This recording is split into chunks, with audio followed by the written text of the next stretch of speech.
Assalamualaikum warahmatullahi wabarakatuh.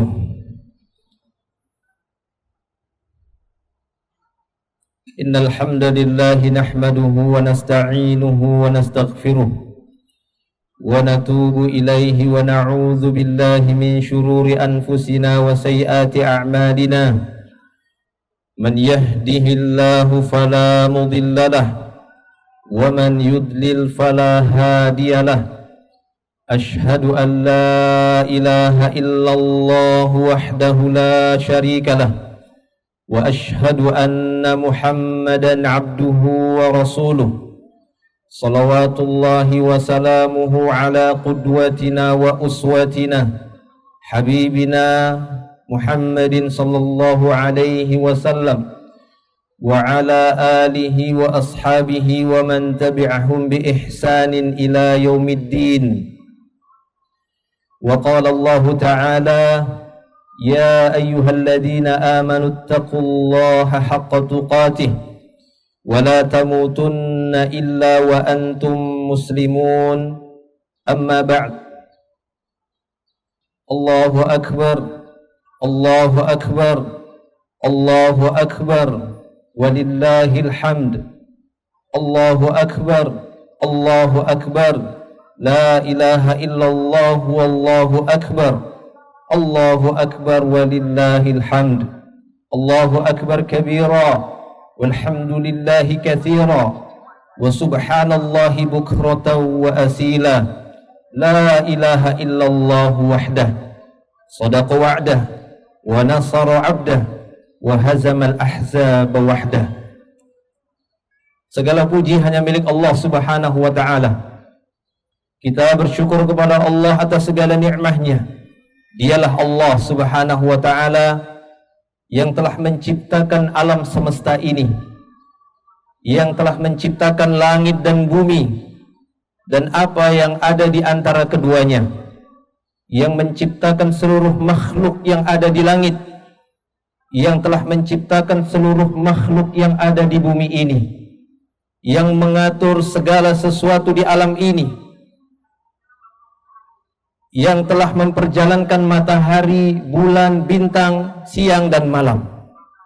Allah Subhanahu wa ta'ala berfirman di dalam surat Az-Zumar, khalaqas samawati wal arda bil haqq yukawwirul laila 'alan nahari wa yukawwirun nahari 'alal lail wa sakhkharash syamsa wal qamar kullu yajri li ajalin musamma ala huwal azizul ghaffar.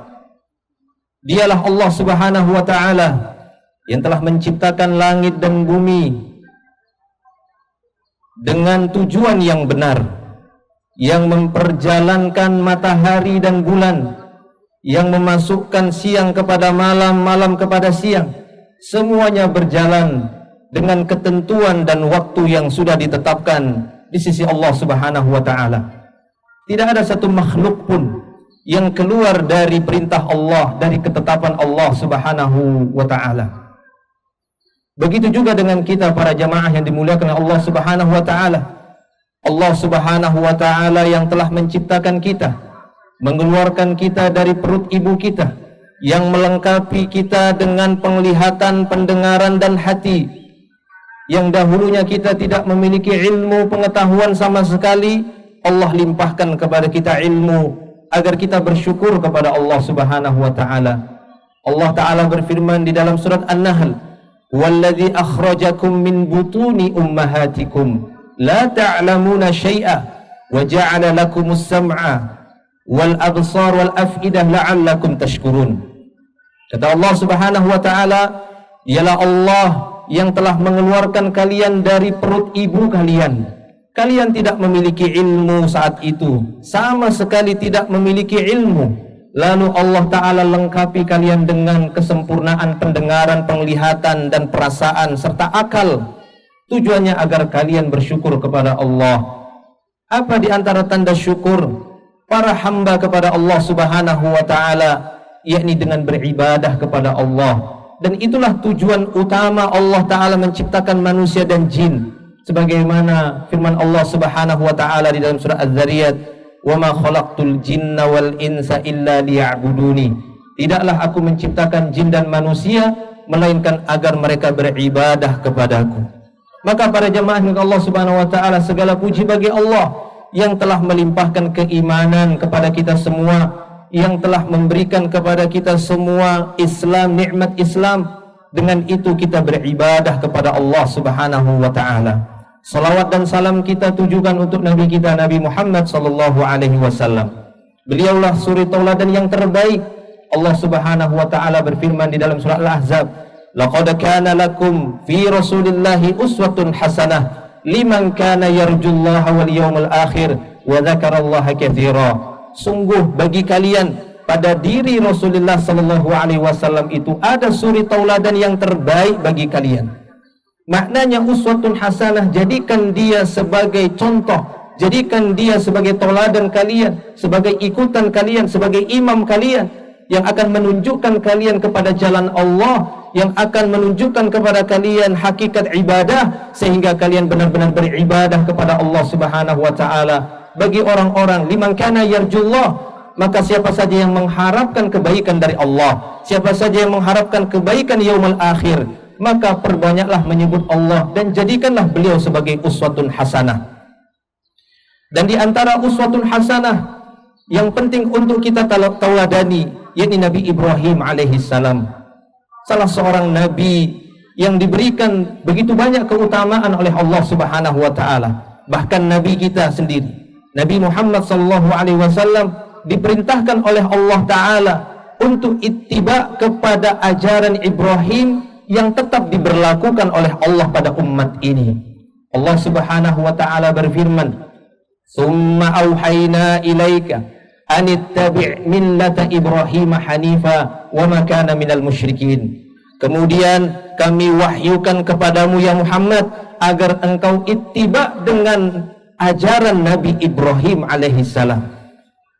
Dan dia bukanlah termasuk orang-orang yang berbuat kesyirikan, karena Nabi Ibrahim alaihissalam di dalam sejarah bisa kita baca di dalam Al-Quran dan dari penjelasan Nabi kita Nabi Muhammad sallallahu alaihi wasallam, seorang yang menampakkan dan menunjukkan kekuatan tauhidnya, kekuatan ibadahnya, kecemburuannya terhadap manusia yang melakukan kesyirikan, yang bisa kita baca di dalam sejarah Islam.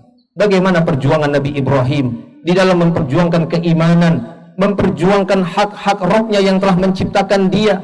Dia merasa cemburu dan tidak senang karena kecintaannya kepada Allah Subhanahu wa taala. Saking cintanya dia kepada Allah Subhanahu wa taala, dia tidak mau melihat ada manusia yang menyekutukan Allah, melainkan dia akan memperingatkan manusia ataupun kaumnya dari menyekutukan Allah Subhanahu wa taala. Sehingga Allah Ta'ala memerintahkan nabinya untuk mengikuti millah Ibrahim. Dan salah satu millah Ibrahim yang telah tercatat di dalam sejarah Islam, yang disampaikan oleh Nabi kita Sallallahu Alaihi Wasallam melalui Al-Quran, melalui kalamullah, Allah Ta'ala wahyukan satu peristiwa besar yang telah Allah Ta'ala abadikan juga pada umat ini, umat Muhammad Sallallahu Alaihi Wasallam, yakni ibadah haji. Demikian juga ibadah kurban. Hakikat kurban para jemaah dimiliki Allah Subhanahu wa taala berasal dari kata secara etimologi, makna kurban dari qurba yang bermakna taqarrub, sebuah ritual untuk mendekatkan diri seseorang kepada yang lainnya yang didasari dengan rasa cinta. Orang-orang beriman adalah orang-orang yang sangat cinta kepada Allah Subhanahu wa taala. Allah Ta'ala berfirman di dalam surah Al-Baqarah, "Walladzina amanu asyaddu hubban lillah." Orang-orang yang beriman begitu cintanya kepada Allah Ta'ala. Itulah yang telah dicontohkan oleh Nabi kita Nabi Ibrahim ketika Allah Subhanahu wa Ta'ala memerintahkan kepadanya dan menguji kekuatan imannya agar dia menyembelih anaknya yang tercinta, yang sudah dia nanti dalam waktu yang lama. Tapi karena kecintaannya kepada Allah itu lebih besar daripada kecintaannya kepada anaknya. Itulah dia hakikat cinta ibadah. Seorang yang mampu menjadikan Allah dan Rasulnya lebih dia cintai daripada semua makhluk. Dari hartanya, anaknya, istrinya, keluarganya, Allah yang lebih dia cintai. Itulah hakikat cinta sebenarnya, yang cinta ibadah. yaitu dengan mentaati Allah Subhanahu wa taala. Dalam sebuah pepatah Arab disebutkan, "Lau kana hubbuka shadiqan la ata'tah, fa innal muhibba liman yuhibbu muti'." Jika cintamu itu jujur, jika cintamu itu benar, niscaya kau akan mentaati yang kau cintai. Bukti seorang mencinta dengan mentaati yang dia cintai. Itu telah dibuktikan oleh Nabi Ibrahim ketika Allah Ta'ala memerintahkan dia untuk menyembelih anaknya, mengujinya. Walaupun dengan ketaatan itu, dengan ujian itu, Allah Subhanahu wa Ta'ala mengganti peristiwa itu, mengganti posisi Ismail pada waktu itu dengan sesembelihan yang agung, diganti dengan seekor kabsh, seekor domba. Ini Allah Ta'ala sebutkan dalam surat Shafat ketika Allah Ta'ala berfirman, "Falamma balagha ma'ahu sa'ya."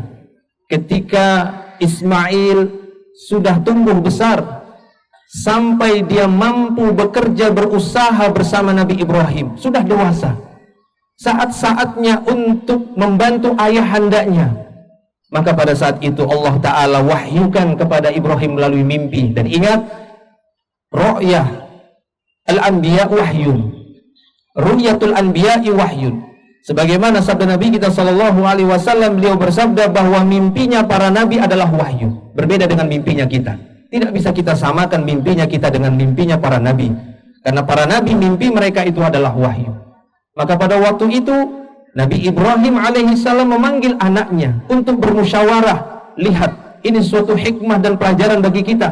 Bermusyawarah dengan orang yang kita cintai untuk melaksanakan ketaatan kepada Allah. Dia panggil anaknya, lalu dia katakan kepada anaknya, "Ya bunai, anakku sayang, inni ara fil manam anni athbahuk." Wahai anakku sayang, sungguh aku melihat di dalam mimpiku aku menyembelihmu, wahai anakku sayang. Dan lihatlah jawaban seorang anak yang saleh, seorang anak yang dikaruniakan keimanan oleh Allah Subhanahu wa Ta'ala dan tanggung jawab nubuwah. Dia membuktikan cintanya juga kepada Allah Subhanahu wa Ta'ala, seraya dia mengatakan, "Ya abati, if'al ma tu'mar." Wahai ayahandaku sayang, laksanakan apa yang diperintahkan Allah Ta'ala kepadamu. Satajiduni insyaallah minas sabirin. Kau akan dapati aku juga termasuk orang yang akan bersabar dengan ujian ini. Maka kata Allah Ta'ala setelahnya, "Wa fadainahu bidzibhin azim." Maka kami ganti peristiwa itu dengan sembelihan yang agung, diganti dengan hewan sembelihan berupa kabus, berupa domba, yang itu tetap dilaksanakan, tetap diberlakukan oleh Allah Ta'ala syariat Nabi Ibrahim ini kepada Nabi Muhammad sallallahu alaihi wasallam, kepada umat ini.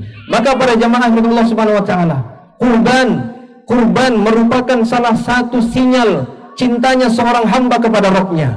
Terbukti Nabi kita, Nabi Muhammad sallallahu alaihi wasallam, kata para sahabat, Nabi tidak pernah seumur hidupnya semenjak awal disyariatkan berkurban, tidak pernah beliau dalam setiap tahun melewatkan hari raya kurban ini, melainkan beliau akan menyiapkan hewan kurban.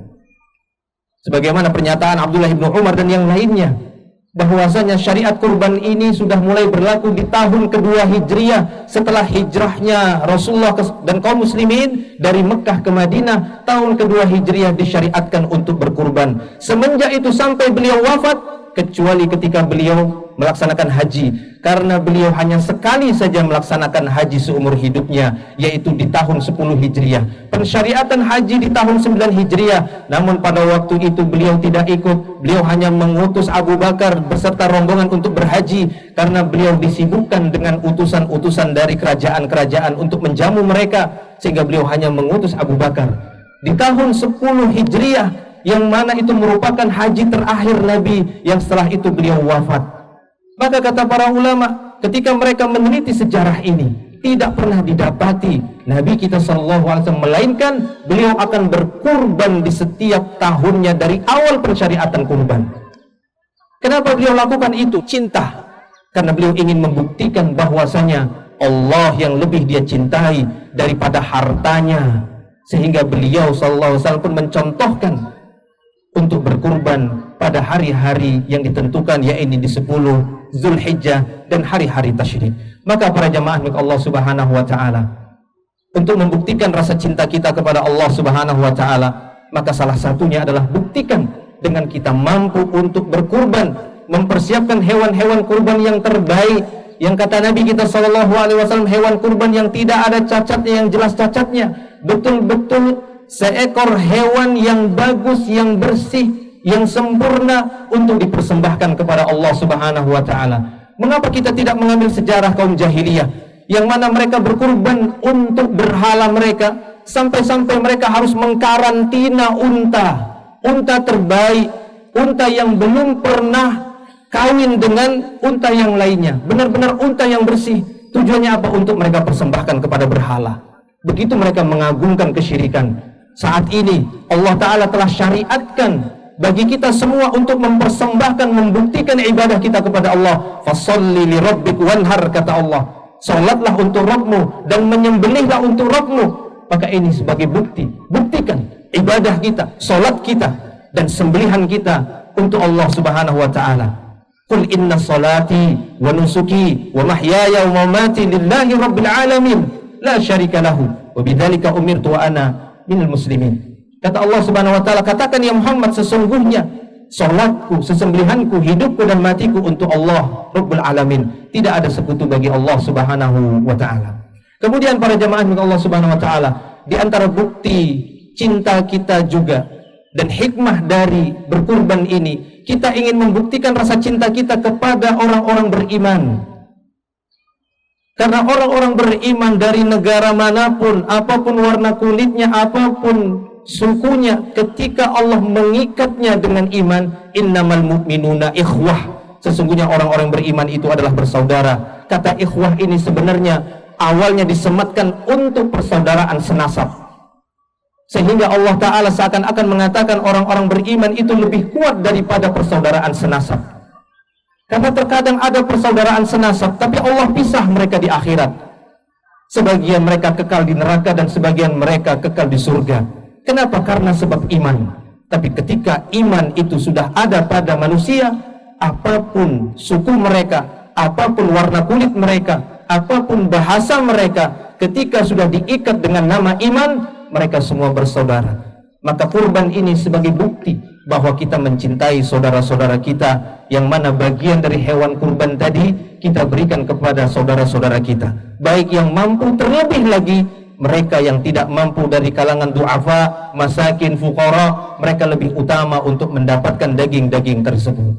Maka para jemaah yang dimuliakan Allah Subhanahu wa taala, alhamdulillah hari ini kita berkumpul semua di sini di 10 Zulhijjah 1445 Hijriah, di hari Senin yang bertepatan di tanggal 17 Juni 2024. Semoga Allah Subhanahu wa taala menerima seluruh amal ibadah kita dan amal ibadah saudara-saudara kita yang sedang melaksanakan ibadah haji. Demikian juga kita semua telah melakukan amalan-amalan yang utama dari awal Zulhijjah yang telah disunnahkan di dalam Islam. Semoga Allah Subhanahu wa taala menerima seluruh amal-amal kita dan menjadikan kita menjadi hamba-hamba Allah Subhanahu wa taala yang benar-benar bertakwa. Karena sejatinya kurban atau hewan-hewan yang disembelih tersebut bukanlah darah yang disembelih dan bukan pula dagingnya yang sampai kepada Allah, tapi ketakwaan itulah yang sampai kepada Allah Subhanahu wa taala. Kata Allah Subhanahu wa taala dalam firman-Nya, la yanalallaha luhumuha wala dima'uha walakin yanaluhut taqwa minkum. Kata Allah taala, bukan daging-daging itu, bukan darah-darah sembelihan itu yang sampai kepada Allah, tapi yang sampai kepada Allah adalah takwanya kalian. Maka jadikan momentum ini, berkurban ini, haji ataupun ibadah-ibadah yang disyariatkan di bulan Zulhijjah ini, jadikan sebagai sebab untuk meningkatkan ketakwaan kita kepada Allah Subhanahu wa taala. Allahumma salli ala Muhammad wa ala ali Muhammad kama sallaita ala Ibrahim wa ala ali Ibrahim innaka Hamidun Majid. Allahumma barik ala Muhammad wa ala ali Muhammad kama barakta ala Ibrahim wa ala ali Ibrahim innaka Hamidun Majid. Allahumma ighfir lana walil muslimina wal muslimat wal mu'minina wal mu'minat al ahya'i minhum wal amwat innaka antal ghafurur rahim. Rabbana zalamna anfusana wa illam taghfir lana wa tarhamna lanakunanna minal khasirin. Rabbana la tuzigh qulubana ba'da idh hadaitana wa hab lana min ladunka rahmah innaka antal wahhab. فيا مقلب القلوب ثبت قلوبنا على دينك وطاعتك.